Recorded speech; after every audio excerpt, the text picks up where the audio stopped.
Bem, queridos, iniciando mais um estudo na primeira carta que Paulo escreveu aos Coríntios, chegamos finalmente ao capítulo 6, só lembrando que Paulo ele escreve esta carta, e boa parte do conteúdo da carta é respostas a questões e problemas que existiam ali na igreja de Corinto.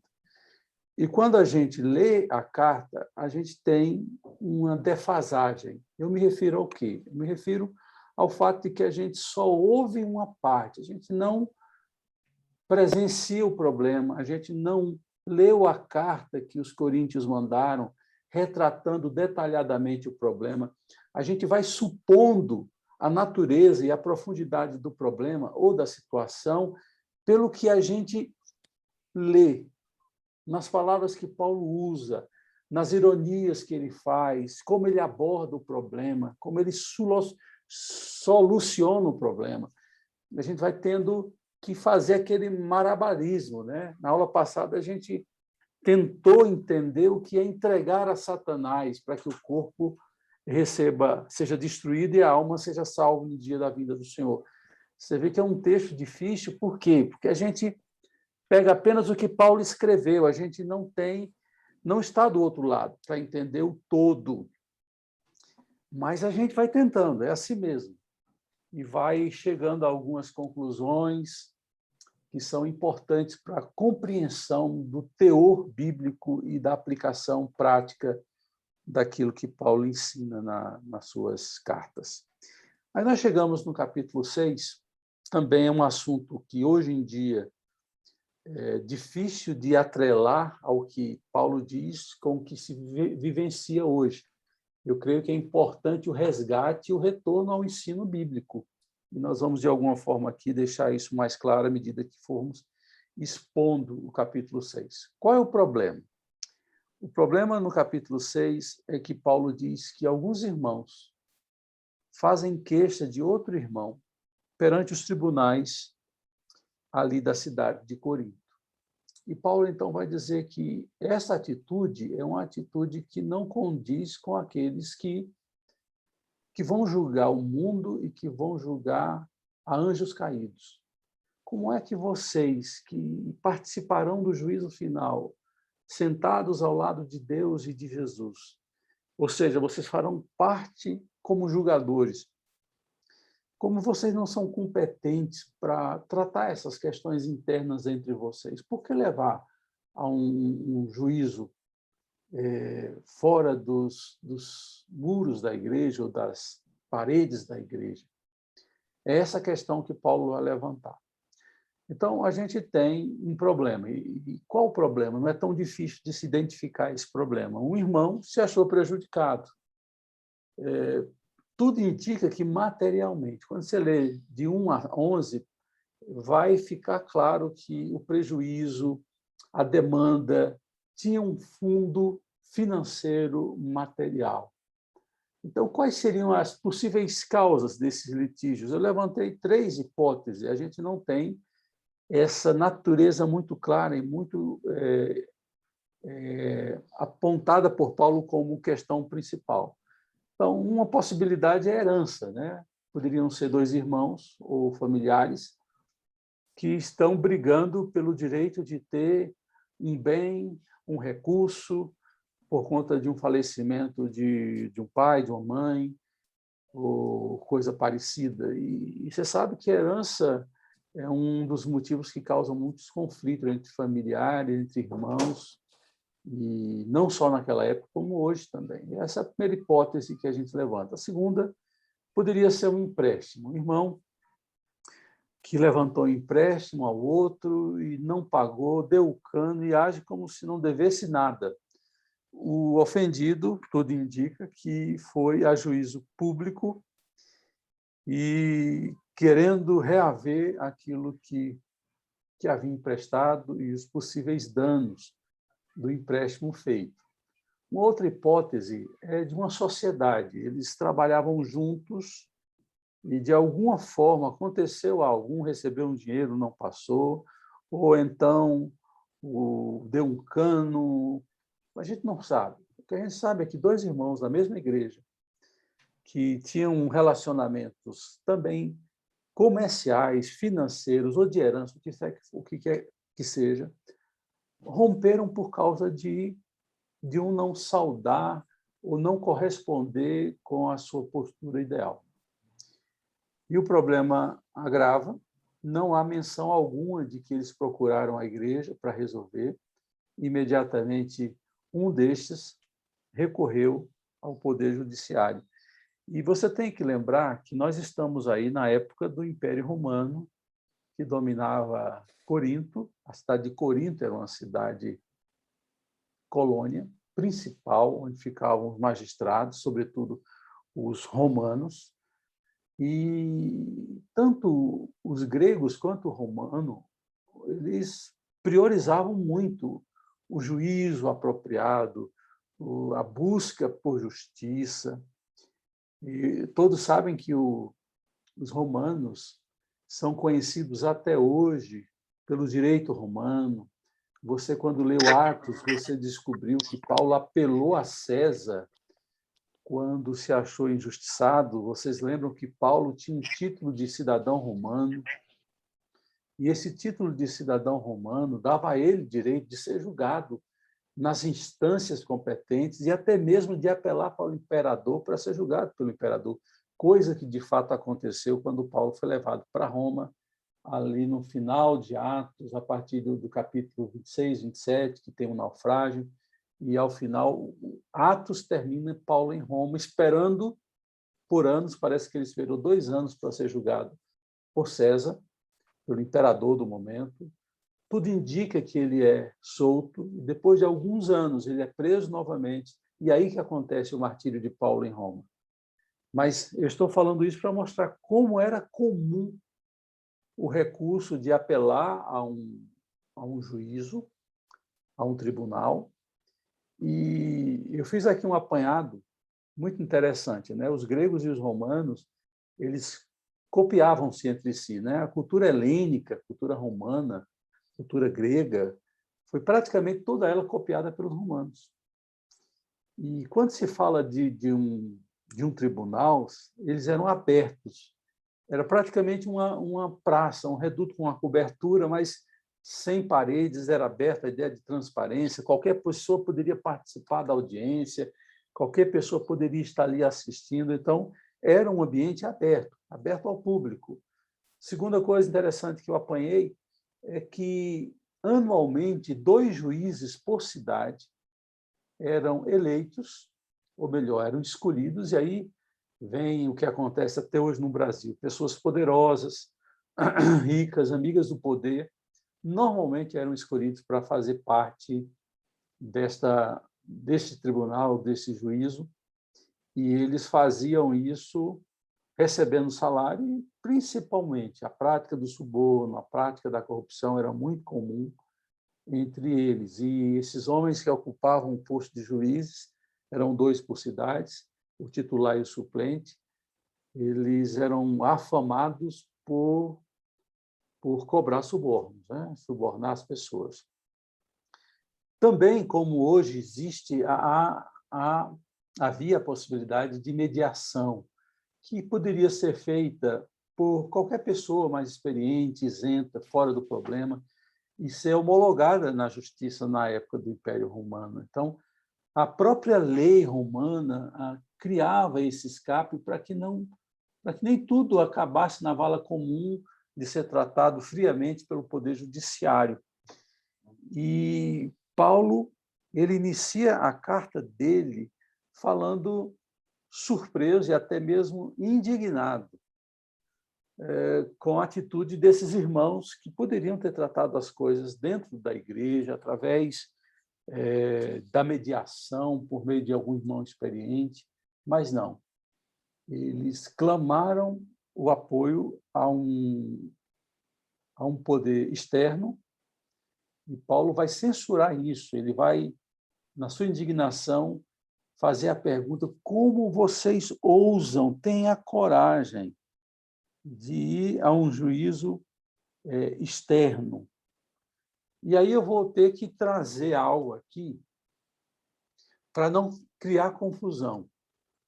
Paulo não está aqui censurando a prática de pedir ajuda a um poder externo à igreja, como se o cristão estivesse proibido de buscar a justiça humana, o judiciário. Não é isso. No capítulo 13 de Romanos, Paulo vai dizer que nós devemos nos submeter às autoridades, e ele está falando autoridades de toda ordem, também a judiciária ali.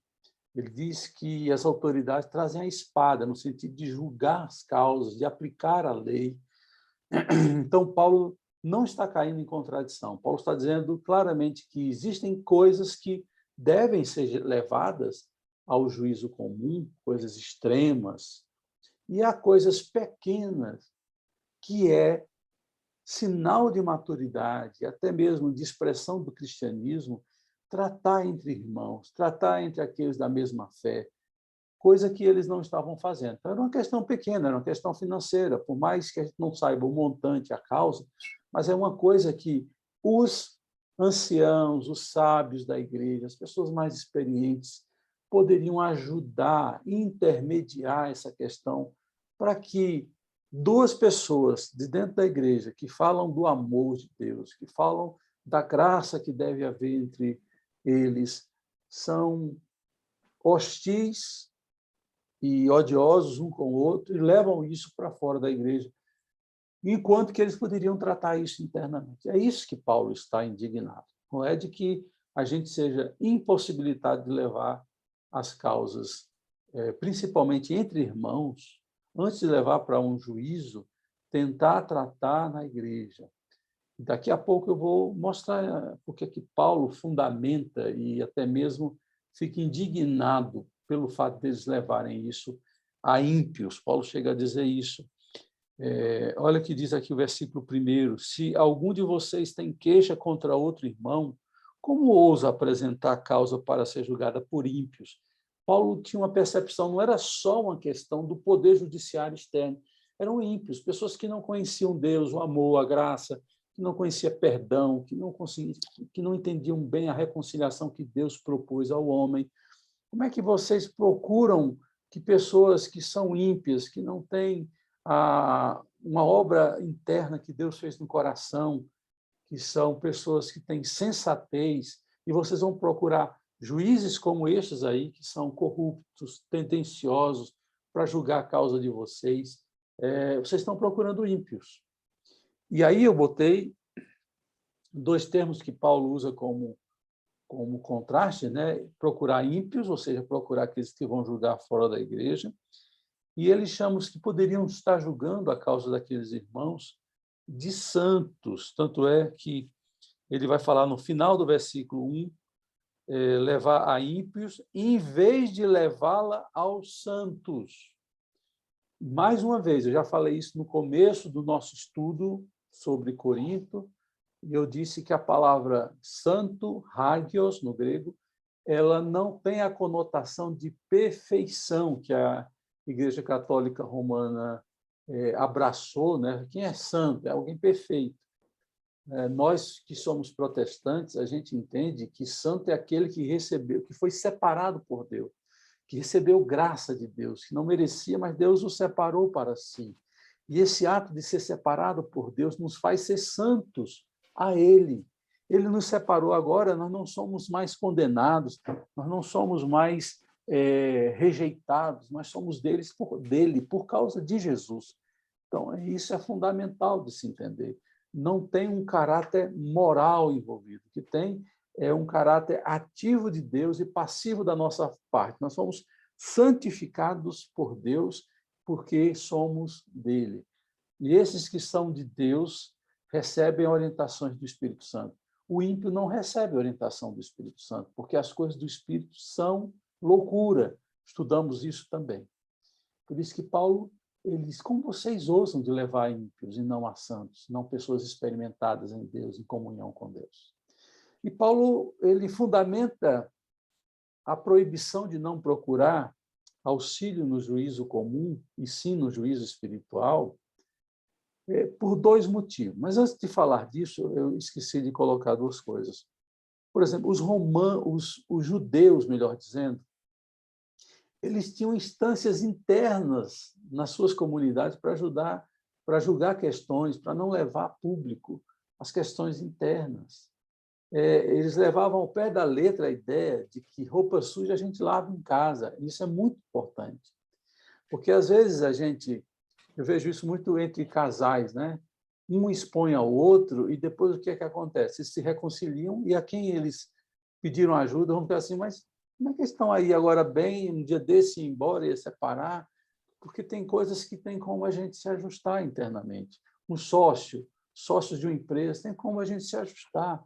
Aí há um desgaste de se colocar a coisa pública e isso só trazer complicações para a comunidade, para um casal, uma família. Da mesma forma, na igreja, o mundo é contra a igreja. As pessoas eles criticam demais a igreja. Por exemplo, vocês viram claramente essa discussão sobre se o Supremo tem autoridade de infringir uma norma constitucional que diz que ninguém pode intervir na prática cultural dos brasileiros. E foi levada ao Supremo a questão de que, ao se proibir a abertura de igrejas, de comércio, etc., etc., esse direito estava sendo desrespeitado. Então, você vai ouvir as ponderações dos repórteres daquele período, eles partem já da questão financista, né? Que os pastores entraram na justiça ou as igrejas porque eles estão perdendo dinheiro, então levaram para isso, porque o mundo nos odeia. Jesus disse isso. Ninguém vai olhar para a igreja com complacência. O mundo não vai, o mundo nos odeia. São palavras de Jesus. Então, Paulo está dizendo, vocês vão levar a vida da igreja para fora, vocês vão mostrar a incompetência de vocês de amar um ao outro, a incapacidade de perdoar um ao outro, a incapacidade de sofrer danos, o que Paulo mais à frente vai dizer. É isso, Paulo não quer expor a igreja de Cristo. E a gente tem que ter cuidado com isso. A gente não deve expor o irmão, a gente não deve expor a nossa família, a gente não deve expor as nossas amizades, porque tem como resolver problemas sem exposição pública.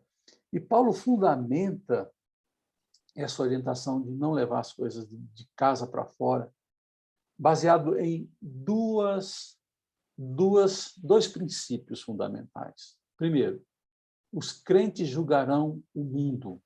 6, versículo 2, Paulo vai fazer a primeira vez, Paulo vai usar, vocês não sabem que os santos hão de julgar o mundo? É uma interrogação.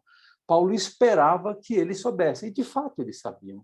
É o ensino doutrinário que Paulo já havia ensinado a eles, que eles se sentariam com Cristo, com Deus, com os anciãos e julgariam o mundo perverso, hostil a Deus, que rejeita a Deus, que blasfema a Deus. Esse mundo será julgado pelos crentes no dia do juízo, no juízo final.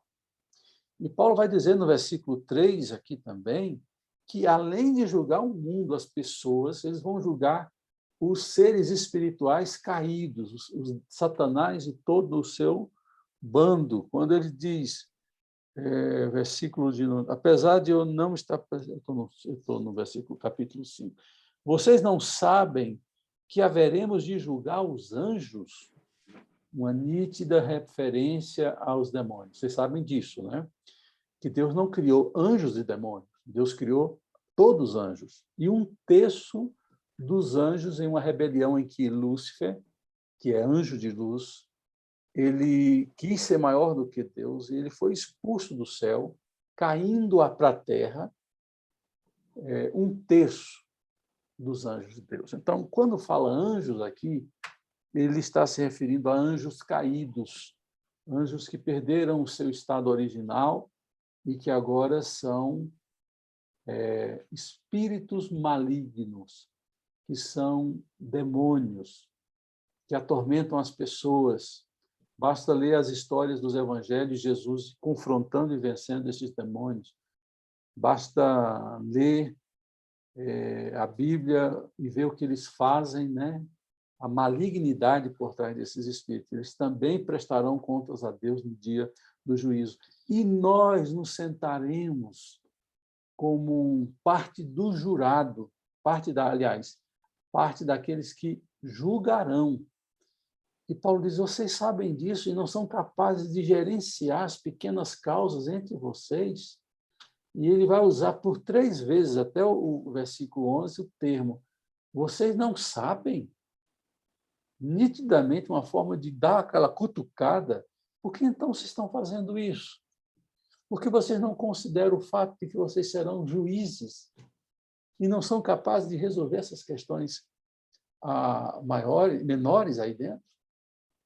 Então, queridos, eu quero desde já deixar claro isso. Paulo está se referindo a coisas pequenas. A igreja, de forma alguma, pode ser cúmplice, pode se alinhar a erros maiores, a coisas que são claramente inaceitáveis. Por exemplo, a igreja, sabendo de um pai que abusa sexualmente de um filho ou de uma filha, ele não pode se calar. A igreja não pode se calar. Nesses casos, a igreja precisa acionar a justiça para, primeiro, essa pessoa ser afastada com medidas protetivas, para que essa pessoa seja punida, para que o abuso acabe. Com relação à agressão, a igreja não pode se calar.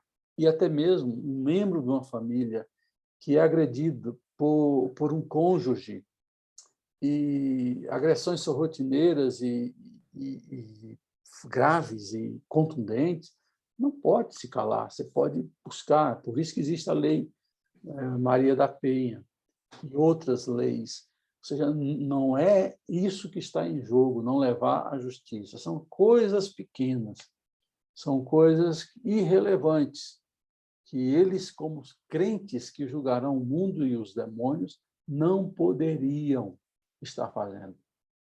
E quando fazem isso, eles estão expondo o Evangelho, expondo a Cristo, expondo o interior da igreja. E, a partir daí, as conclusões, as perseguições que já são enormes contra a igreja podem se avolumar e criar um obstáculo muito grande para a pregação do Evangelho em uma cidade.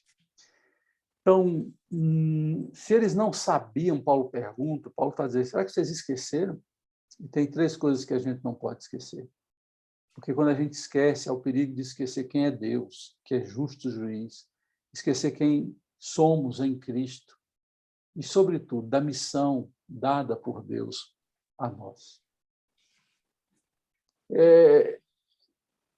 Uma coisa importante de se falar a essa altura é que no Ocidente a gente tem muito essa questão da busca por justiça e de se opor a toda injustiça. Ok, isso é da natureza humana, criada por Deus, a gente quer justiça. Mas no Oriente, Paulo está dentro desse contexto cultural também, em que a honra e a desonra são mais importantes do que justiça e injustiça. Então, honrar a Deus e a Igreja de Deus é mais nobre do que querer buscar justiça em questões pessoais externamente. Isso deve ser considerado, nós que vivemos no Ocidente, e não temos toda essa carga cultural da honra e do peso de uma desonra. Hoje em dia, no Ocidente, honrar pai e mãe é uma exceção e cada dia mais se perde esse grande ensinamento da Bíblia e cultural de honrar pai e mãe. Os pais e mães são tratados com grande desprezo pela nova juventude, essa nova geração que não honra pai e mãe. Então, só para contrapor isso aí, não é só uma luta por justiça e injustiça, mas de honra e desonra. E, mais uma vez, no versículo 4, Paulo vai usar da ironia, né? Paulo, além de se indignar, ele faz isso no começo, no versículo 1, agora ele usa de ironia. Vocês lembram que a questão da divisão na igreja de Corinto era toda uma decisão em favor da sabedoria humana, porque Apolo era um grande e eloquente pregador e usava recursos do aparato filosófico da época e antes da sua época, que os gregos adoravam essa forma de de homilia, de se pronunciar a público. E quando Paulo prega, ele, por mais que tenha sabedoria no que ele fala, rebuscar palavras e ideias, não chegava aos pés de Apolo. E eles adoravam esse lado do homem ser sábio, o uso profundo da capacidade intelectual, da sabedoria humana. Aí Paulo vai usar aqui no versículo 4 a ironia. Ora, não tem nenhum sábio para julgar uma causa entre vocês? Ou seja, vocês estavam dando prioridade à capacidade intelectual, da sabedoria humana. Agora que vocês precisam, olha o que ele diz no versículo 4.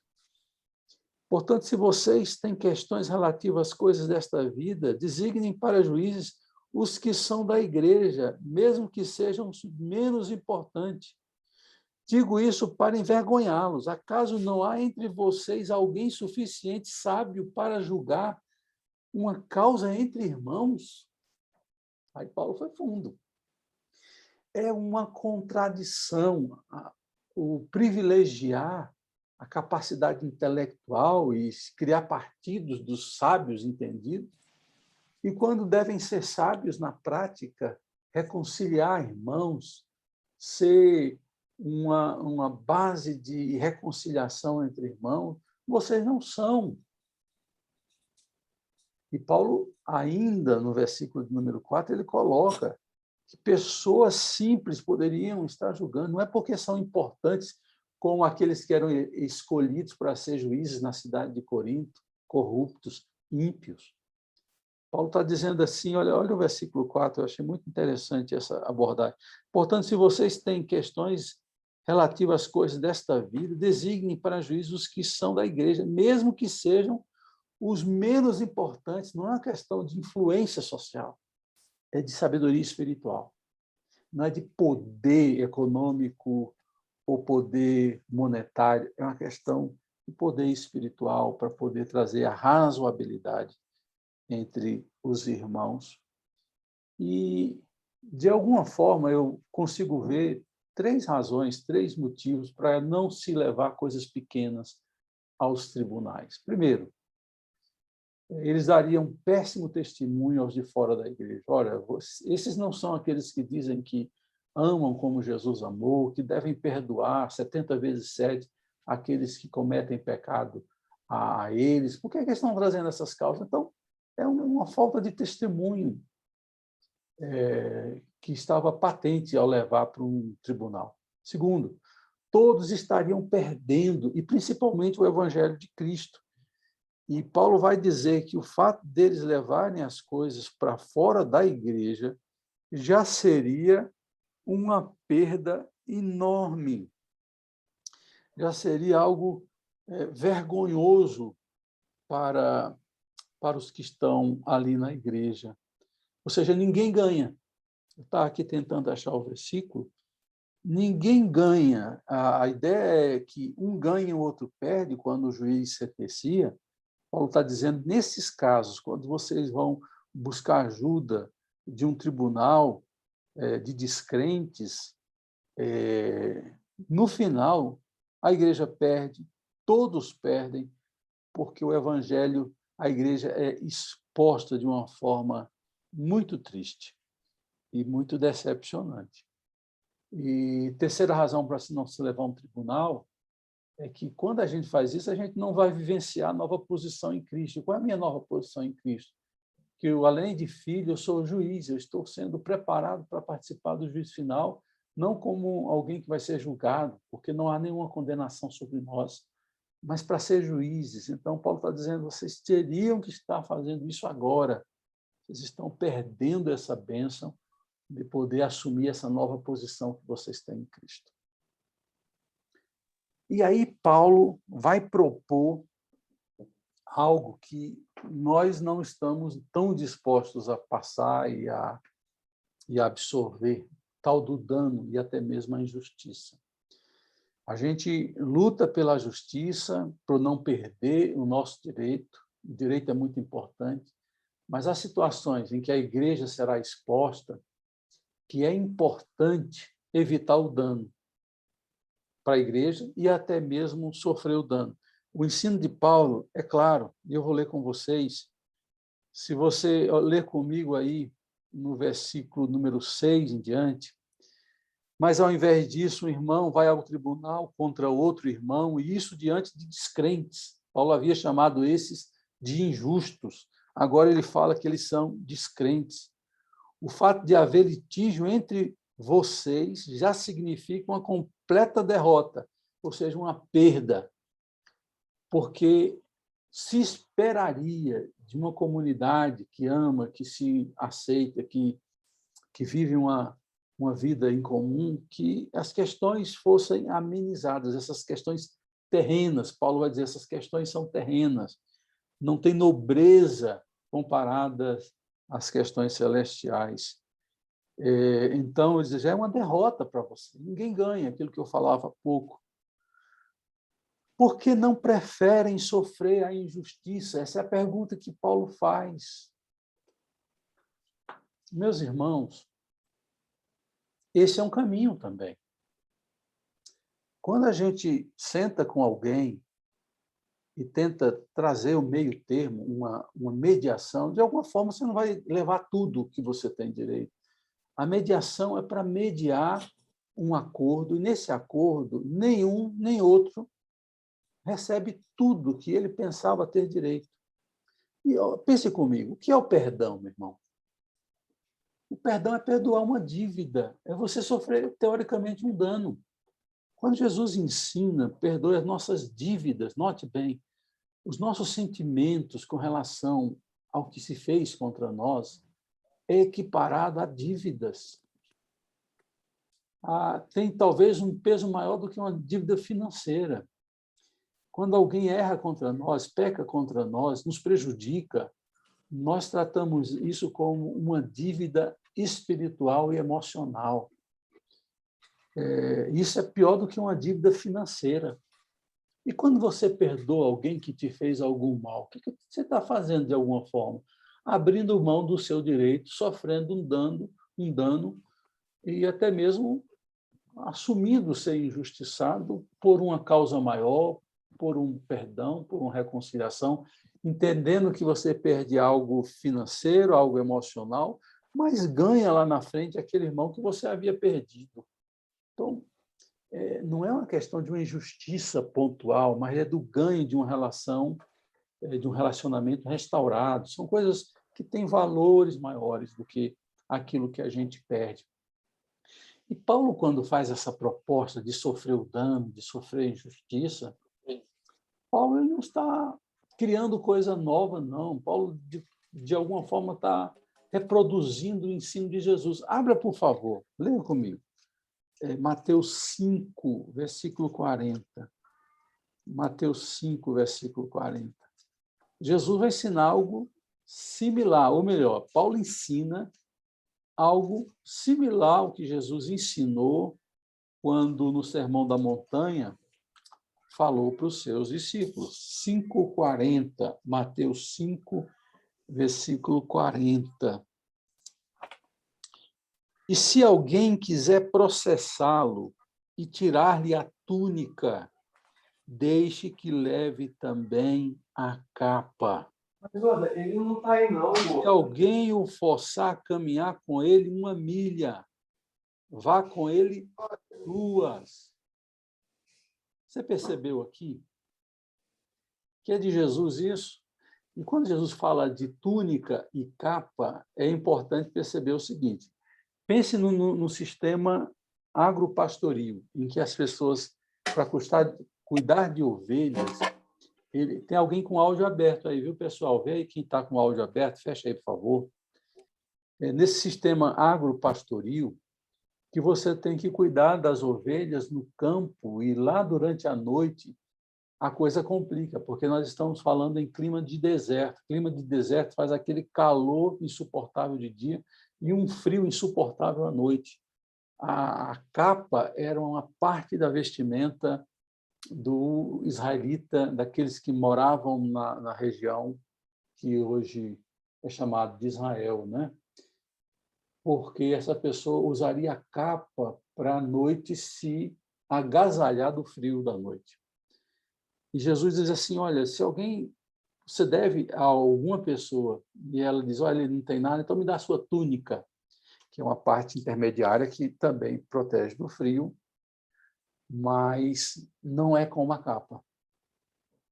Jesus diz, dá-lhe a túnica, se ele pediu a túnica, dê também a capa.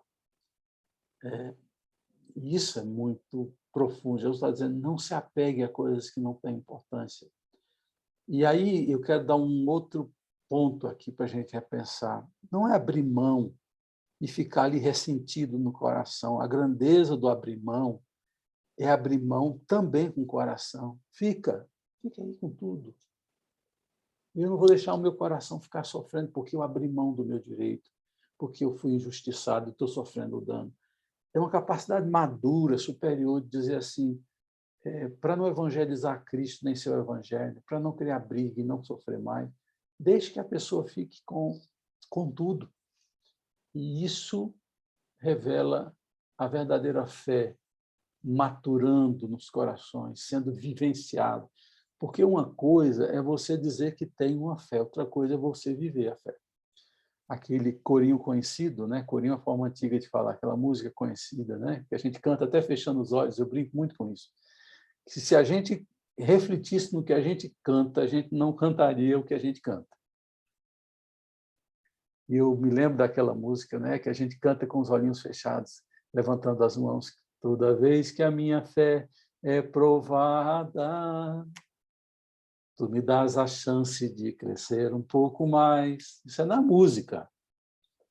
Mas quando a fé é provada, às vezes a gente reage da forma inesperada, incoerente, àquilo que deveríamos esperar. Eu creio que é um ato de fé sofrer o dano. Por que é um ato de fé e de maturidade espiritual? Porque quem sofre o dano de gente, de pessoas, de homens, de irmãos, sabe que há alguém que pode saldar o dano. E esse alguém é capaz de saldar o dano de forma triplificada, quadruplicada e assim por diante. Eu vou dar um exemplo. Eu tive a honra de conviver com um pastor chamado Antônio Elias. Antônio Elias até batizou o meu primogênito, Lucas Davi. Era um homem muito profundo assim na espiritualidade. Não era um grande pregador, não era eloquente, era um homem simples. Mas ele pregava numa profundidade emocional. Ele chorava em toda a pregação que ele fazia, toda. Ele parava e chorava. Ele era um homem de uma ligação com Deus muito forte. E lá nos idos de 60, o Fernando hoje falou de alguém que cantava nas conferências do Billy Graham.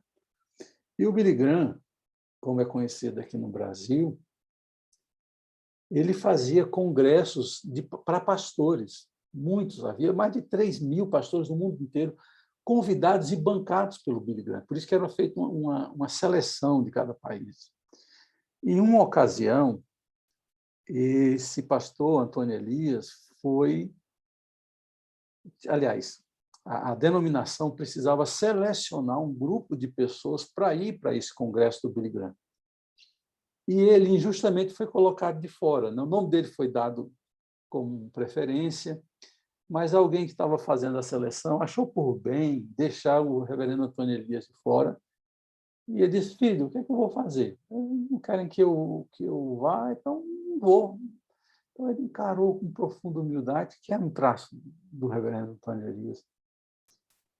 E aí, meu querido, acabou ele não sendo indicado, porém, perto da realização do congresso, a própria Associação Billy Graham resolve mandar um convite pessoal, particular, para o reverendo Antônio Elias. Na abertura do congresso, lá, naquele período, estava a brasileirada toda sentada no auditório e o reverendo Antônio Elias sentado lá na frente como convidado especial. Então, o que eu estou dizendo aqui com isso? Que, às vezes, a gente sofre dano, injustiça, e a gente fica remoendo isso para o resto da vida. O que Paulo propõe? Paulo sofreu dano uma opção para o cristão, porque eu creio que a principal base é que há um Deus, e esse Deus existe. que pode nos dar recompensas muito maiores do que aquilo que a gente possa perder, abrir mão. Eu imagino Jesus ensinando aqui em Mateus 5:40, que a gente, se alguém que botar na justiça, está lá escrito, se alguém te colocar na justiça pedindo a tua túnica, dá a capa. Sabe o que vai acontecer? Deus vai dar para essa pessoa lá no deserto uma cabana para ele não precisar de capa, ele vai ter uma proteção maior, e assim por diante. Quantos exemplos eu poderia dar aqui? Então, isso é muito importante de se colocar e de vivenciar. Deus é justo juiz e Deus é provedor. Quando a gente sofre o dano e não fica remoendo, porque é outro ponto. É sofrer o dano, mas não ficar ali remoendo. É confiar em Deus e viver uma vida tranquila, sabendo que Deus é honrado com a minha atitude. E quando ele chega do versículo 9 a 10, Paulo vai dizer, parece que ele está mudando de assunto, mas não, ele está ligado ao assunto. Quando ele diz assim, não herdarão o reino. E ele vai citar aqui algumas categorias de pessoas que cometem certos pecados, ou melhor, que vivem na prática. Uma coisa é você ter cometido um pecado, outra coisa é você viver na prática de um pecado. E você tem isso incrustado na sua vida como prática de um pecado. E Paulo aqui, ele vai dizer, vamos, se a gente puder abrir aqui, versículo de número 9, mas se... 9, versículo 9, está aqui. Vocês não sabem que os perversos não herdarão o reino de Deus? Não se deixem enganar, nem imorais, nem idólatras, nem adúlteros, nem homossexuais, passivos ou ativos, nem ladrões, nem avarentos, nem alcoólatras, nem caluniadores, nem trapaceiros herdarão o reino de Deus. A quem Paulo está falando isso? É a pergunta que eu faço. Àqueles que levaram a causa na justiça ou aos juízes? Eu acho que Paulo está se referindo aos juízes aqui. Vocês não sabem que estes que têm uma vida embasada nesse estilo que eu acabo de ler aqui para vocês, esses não herdarão o reino de Deus? E vocês sabem que muitos desses juízes estão pautados por esse estilo de vida, e mesmo assim vocês vão buscar a eles como base para julgar as questões de vocês. Então, no meu entender, Paulo está se referindo aos juízes. E, claro, vocês que estudaram um pouco, já mencionei isso, nós estamos na cidade de Corinto, que tinha um templo que tinha mais de 1.000 prostitutas cultuais, uma cidade muito influenciada pela pornografia, pela imoralidade. E, mesmo assim, essas pessoas eram juízes. E Paulo disse, não é esse tipo de pessoa que vocês devem buscar. Eles não herdarão o reino. Vocês sim herdarão o reino. O reino é de Deus, não é de homem, é de Deus. E Paulo levanta essa questão dura e depois ele faz uma diferenciação que chama a atenção dos irmãos, né? Que quando ele vai falar assim, no versículo, até o versículo 10, no versículo 11 ele vai dizer, assim foram alguns de vocês, foram, passado, mas vocês foram lavados, foram santificados, foram justificados no nome do Senhor Jesus Cristo e no Espírito de Deus. Então, por isso que eu falei, e volto a repetir, as duas compreensões importantes que a gente tem que fazer aqui nesse texto. Uma coisa é você ter aquelas práticas pecaminosas no presente contínuo, uma atitude rotineira, diária e cotidiana. Outra coisa é alguém que viveu e isso está no passado. Por isso que Paulo vai dizer assim, assim foram alguns de vocês. Como é que vocês foram? Idólatras, imorais, adúlteros, homossexuais passivos e ativos, ladrões, avarentos, alcoólatras, caluniadores, trapaceiros. Vocês foram. Ficou no passado. Deus não abriu mão de vocês. O reino de Deus é composto de pessoas que foram tortos, maus, mas que agora não são. O que é que vocês são agora? Lavados, santificados e justificados. Olha essas 3 ações que Deus fez sobre nós, que nós vimos em Romanos de uma forma muito profunda. A questão do ser justificado e do ser santificado. O lavados aqui tem a ver com o poder do sangue de Jesus que nos lava dos nossos pecados. A impureza, as marcas do meu pecado não foram capazes de resistir ao vênus de Deus, que é o sangue de Jesus. E santificados, nós que antes eram repugnados, que éramos afastados de Deus, éramos inimigos de Deus, agora nós somos de Deus, ele me santificou. Lembre-se, santificados ou santos significa separado, somos separados para ele. A obra de Jesus de nos purificar pelo seu sangue me faz ser de Deus, eu fui comprado para ser dele. E eu peço que você guarde isso, nós fomos comprados mediante a morte, pertencemos a Deus por direito de criação e também por direito de compra. Ele nos comprou. Vai ser o assunto do capítulo de número 5. Na aula que vem, a gente vai terminar o capítulo 6, porque o capítulo 6 vai falar de moralidade e o capítulo 7 vai tratar das questões relacionais também para evitar a imoralidade. E a gente vai tratar isso na aula que vem, um conjunto só. Mas nós fomos lavados, perdoados os nossos pecados, santificados, agora pertencemos a Deus, e justificados, pessoas que não têm mais nenhuma condenação, que foram absolvidos, não é bem o termo absolvido, foram liberados da condenação. Nenhuma condenação há, por mais que merecessem. Mas o ato de Jesus, a justiça de Jesus colocada em mim, lembra do imputar, é colocar dentro. Por isso que eu posso imputar culpa a alguém e posso imputar justiça a alguém. Eu, por estar em Adão, Adão tinha imputado em mim a condenação.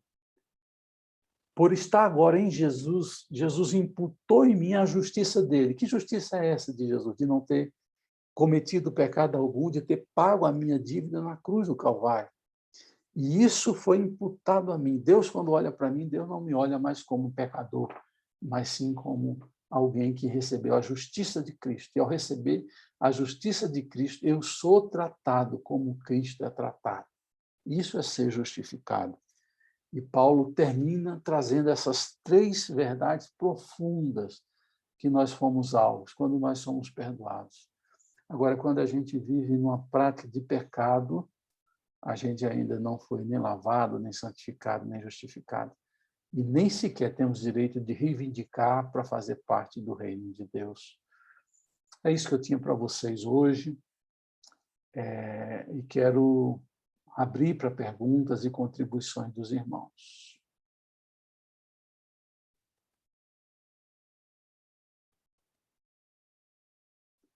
O Paulo Henrique, te deixaram, Paulo Henrique?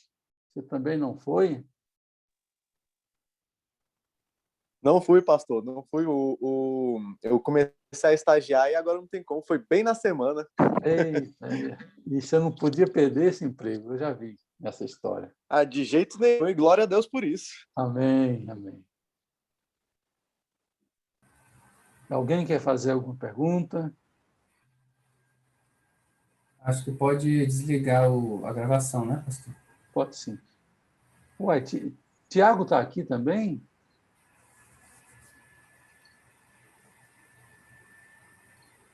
Que bom, Tiago, que você está aqui. Amém, pastor. Estou aqui sim. Tá. Tiago, você não está viajando, não? Estou sim, eu acordei, eu falei, ixi, dá tempo de assistir a aula.